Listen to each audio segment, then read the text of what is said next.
Assalamualaikum warahmatullahi wabarakatuh. Perkenalkan, nama saya Nyi Kembang Arum dari kelas 12 IPS 2. Jadi, di sini saya akan menjelaskan tentang pengaruh organisasi regional dan global dari pelajaran materi sejarah peminatan. Yang pertama, akan saya jelaskan tentang organisasi ekonomi regional dulu ya. Dalam penjelasan organisasi ekonomi regional ini, 1. SAARC itu South Asian Association for Regional Cooperation. SAARC ini didirikan pada tanggal 8 Desember tahun 1985 di Dhaka, Bangladesh oleh negara Pakistan, Bangladesh, Bhutan, India, Nepal, Maladewa, dan Sri Lanka. SAARC ini bermarkas di Kathmandu, Nepal ya. Jadi SAARC ini berdirinya dilatar belakangi oleh keinginan negara-negara Asia Selatan untuk bekerja sama dengan semangat persaudaraan, kepercayaan, dan pengertian. Adapun tujuannya yaitu untuk membangun perekonomian negara-negara anggota Asia Selatan.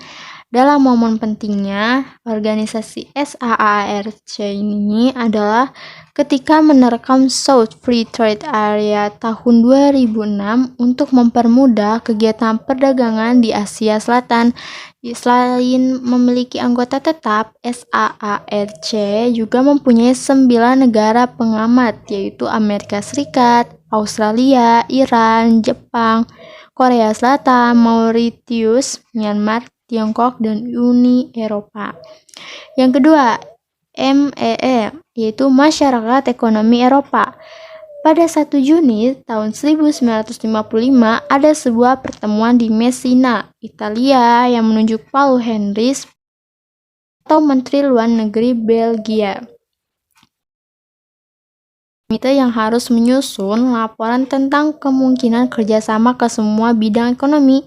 Laporan Komite SPEC berisi 2 rancangan yang mengintegrasikan Eropa, yaitu membentuk European Economic Community atau EEC atau Masyarakat Ekonomi Eropa, MEE, membentuk European Atomic Energy Community Euratom atau Badan Tenaga Atom Eropa. Rancangan SPEC itu akhirnya disetujui pada tanggal 25 Maret 1957 di Roma.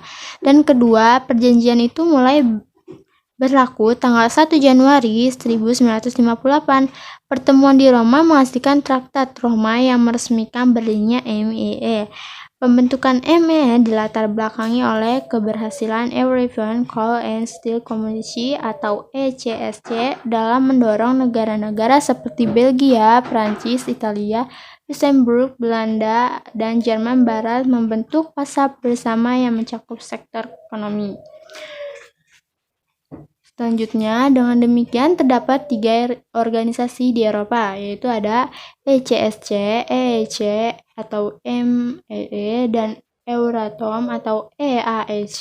MEE menegaskan tujuannya antara lain meningkatkan kerjasama ekonomi, memperbaiki taraf hidup, dan memperluas lapangan kerja, menghapuskan biaya masuk, dan memperbataskan ekspor-impor antara negara-negara anggota, memberikan bantuan dana kepada negara-negara yang masih rendah pendapatan ekonominya.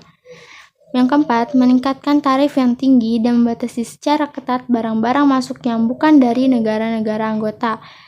Yang kelima, meluaskan hubungan dengan negara-negara selain anggota MEE untuk mewujudkan tujuannya, yaitu membentuk pasar bersama Eropa atau Common Market atau keseragaman tarif dan kebebasan bergerak dalam hal buruh, barang, dan modal.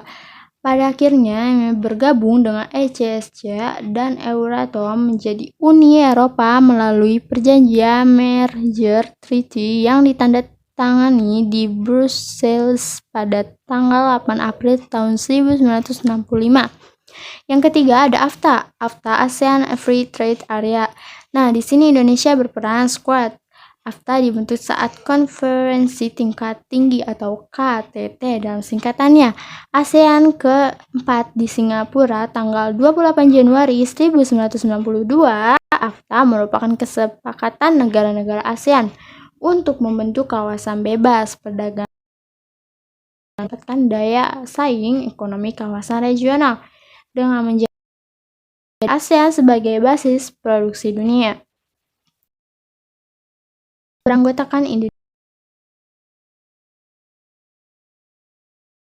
Filipina. Kemudian pada perkembangannya, anggota ASEAN lainnya ikuti Vietnam bergabung 5, Laos dan Myanmar bergabung pada tahun 1997 dan Kamboja bergabung pada tahun 1999.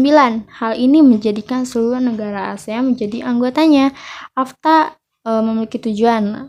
Dia memiliki tujuan yaitu menjadikan kawasan ASEAN sebagai tempat produksi yang kompetitif sehingga produk ASEAN memiliki daya saing kuat di pasar global. Yang kedua, menarik lebih banyak Foreign Direct Investment atau FDI. Yang ketiga, meningkatkan perdagangan antar negara anggota ASEAN atau intra-ASEAN trade. Oke, selanjutnya yang kelima ada CAFTA, Central American Free Trade Agreement. CAFTA itu merupakan perjanjian perdagangan bebas yang disetujui oleh Amerika Serikat beserta negara-negara Amerika Tengahnya, seperti ada Costa Rica, El Salvador, Guatemala, Honduras, dan Nicaragua dalam kurun waktu tahun 2003 sampai 2004. Keberadaan CAFTA menjadi wadah dari Caribbean Basin Initiative yang berisi tentang aturan biaya ekspor dan kuota impornya antara Amerika Serikat dengan negara-negara di Amerika Tengahnya. Adapun tujuan dari CAFTA yaitu mewujudkan kemajuan perdagangan antar negara anggotanya. Keberadaan CAFTA memiliki beberapa ketentuan yaitu perdagangan jasa, lintas batas, jasa keuangan, investasi, akses pasar, dan pertanian. Yang keenam, yang terakhir, APEC, ASEAN Pacific Economic APEC itu didirikan pada tahun 1989 ya, oleh beberapa negara di kawasan Asia. Adapun tujuannya, didirikannya APEC yaitu meningkatkan pertumbuhan ekonomi dan mempererat komunitas negara-negara di Asia Pasifiknya. APEC itu memiliki prinsip, yaitu menjalankan kegiatan organisasi antara lain. Konsensus atau keputusan APEC harus bermanfaat dan disepakati semua anggota, harus benar-benar jelas dan sesuai dengan faktanya. Yang kedua, voluntary and non-binding atau kesepakatan secara sukarela. Yang ketiga ada concerted unilateralism atau keputusan dilakukan bersama-sama. Dan differentiated time frame, liberalisasi negara ekonomi anggota. Itu yang saya jelaskan tentang organisasi ekonomi regional dan ada 6 anggotanya. Materi yang kedua yaitu organisasi ekonomi global. Jadi dalam globalnya kita akan menjelaskan yang pertama yaitu ada GATT atau General Agreement on Trade and Trade, yaitu merupakan aturan perdagangan internasional yang disetujui oleh 23 negara pada tanggal 30 Oktober 1947 di Jenewa, Swiss dan mulai efektif dilakukan mulai 1 Januari tahun 1948. Adapun tujuannya GATT ini adalah untuk menerapkan prinsip-prinsip umum liberalisasi perdagangan berdasarkan traktat multilateral. Traktat tersebut berupa pengurangan tarif, penghapusan kendala perdagangan, serta penghapusan praktek perdagangan yang diskriminatif. GATT dalam menjalankan fungsinya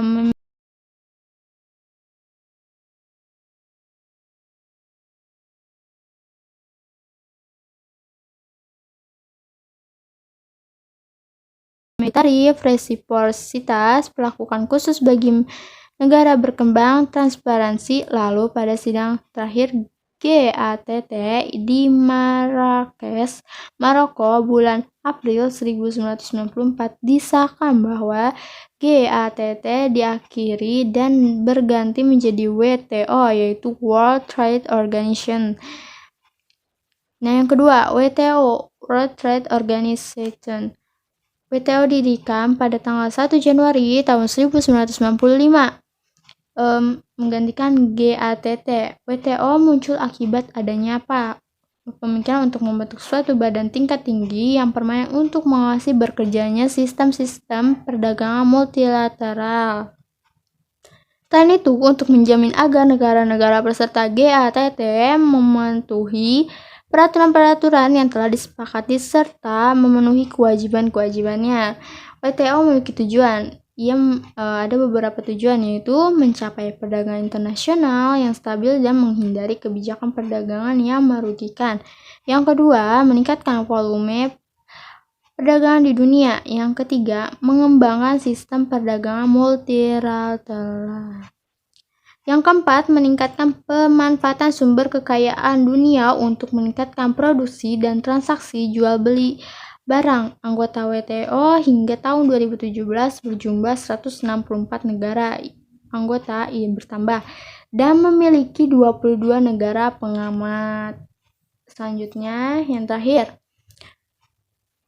ada OPEC. Yang ketiga, Organization of Petroleum Exporting Countries. OPEC didirikan September tahun 1960 di Baghdad, Irak oleh 5 negara, yaitu ada Irak, Iran, Kuwait, Saudi Arabia, dan Venezuela.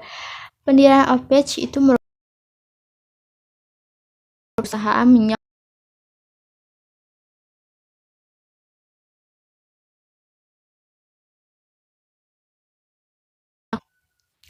Adapun tujuan utama dari OPEC yaitu mengkoordinasi dan menyamankan kebijakan perihal minyak bumi di antara negara anggota, serta menjaga stabilitas minyak bumi di pasaran agar terdapat suplai yang berkelanjutan bagi konsumen dan juga pemasukan yang merata bagi produsen. Jadi ada dua, konsumen dan produsen yang membagikan dengan suplainya. Jadi untuk memasuki keanggotaan OPEC ada syarat khusus yang sudah ditetapkan, yaitu harus mendapatkan persetujuan dari minimal 75%. Negara anggota sebut 5 negara pendiri OPEC. Jumlah negara anggota OPEC hingga tahun 2016 ada 14 negara yang terdiri dari 6 negara Timur Tengah, 6 negara Afrika, dan 2 negara Amerika Selatan. Oke, itu yang terakhir. Jadi saya telah menjelaskan tentang organisasi ekonomi regional dan organisasi ekonomi global. Mohon maaf bila ada kata-kata yang salah. Wassalamualaikum warahmatullahi wabarakatuh.